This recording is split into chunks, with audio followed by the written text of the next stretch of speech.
ही ती वेळ नाहीये. या सगळ्यातनं सरांना आधी बाहेर येऊ देत, मग तू त्यांच्याकडे तुझ्या मनातली शंका बोलून दाखव. हा विषय आता तरी नको.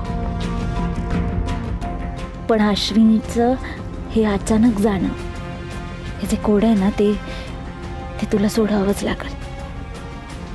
सरांना या दुःखातून बाहेर येऊ देत, सावरू देत. तोपर्यंत तू ह्या सगळ्याचा तपास कसा लावायचा ते बघ. या प्रकरणात ही जी काय गडबड आहे ना, ती मी आता उघड करूनच शांत बसणार आहे.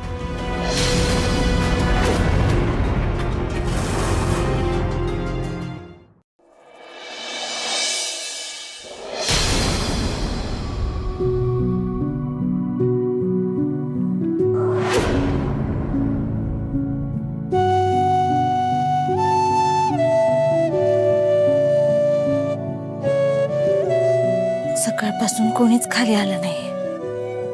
आबा पण पेपर वाचत बसले नाहीयेत.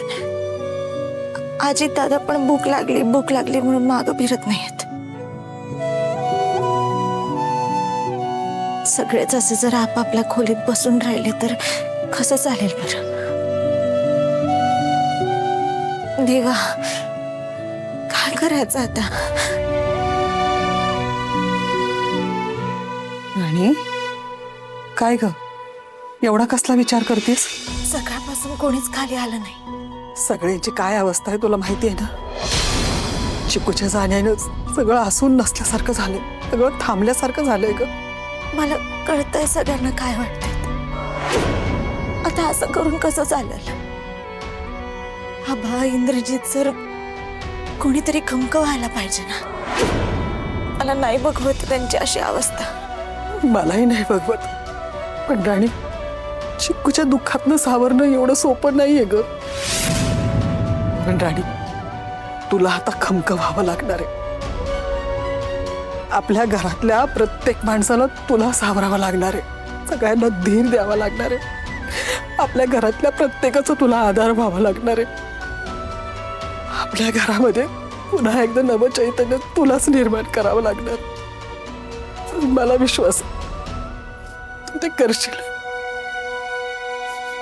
करशील बाळा.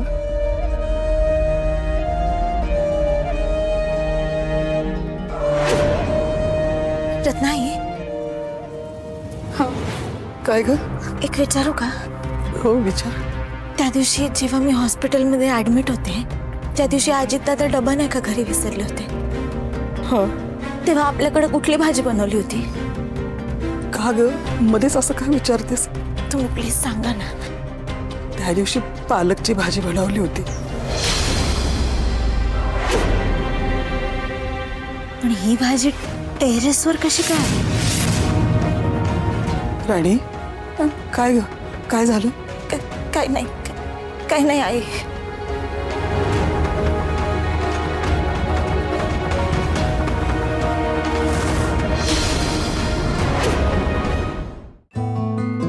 काय झालं हे?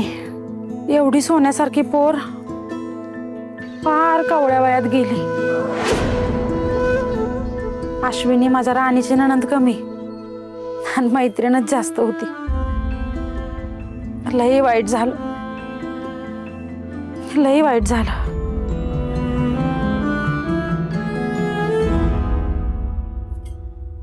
ऐक ऐक ऐक ऐक ऐक. हे सुरके सुरके सुरके, अगं काय झालं? अगं आता तर बरी होती ती. ऐक, खेर काढत होती मी घरातला, अचानक कमरत कळ गेली माझ्या. ऐक, अगं काय गरज होती का केअर काढायची? तुला सांगितलं ना तब्येतीला जप म्हणून. काल पण त्या राणीच्या घरी गेली की तिथं पण कामाला झोपून घेतलंस बघ. अहो, मी नसतं झोपून घेतलं तर सगळी लेकरं उपाशी राहिली असती. बघताय ना त्यांची कशी अवस्था झाली. लय त्रास होतोय का ग? लय दुखती कंबर, काय कळना, लय कळ जाते.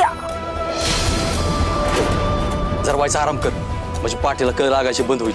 अहो, मी जर अशी झोपून राहिली तर घरातली कामं कोण करायचं? का माझा हात काय कुठे गेल्यात होय? अगं मी करतोय काम. सगळी कामं नुसत्या अंगा ओढून घ्यायची सवय बघ तुला. आधी आराम कर बघू. अहो, आता वय झालंय माझं. वयाप्रमाणे थोडं इकडे तिकडे व्हायचंच की. एवढं काही नाही, बरं वाटतंय मला आता. बरं वाटतंय म्हणून लगेच उड्या मारायला सुरुवात करू नकोस. पडून राहा. आणि बघ सुरके, आज ना आपण काय झालं तरी डॉक्टरकडे जायचं. डॉक्टरकडं नाही नाही नको, एवढं काय नाही झालं. अगं सुरके, फार डोळ्यातनं पाणी येऊस तर सहन करतेस आणि मग ती एवढं काय नाही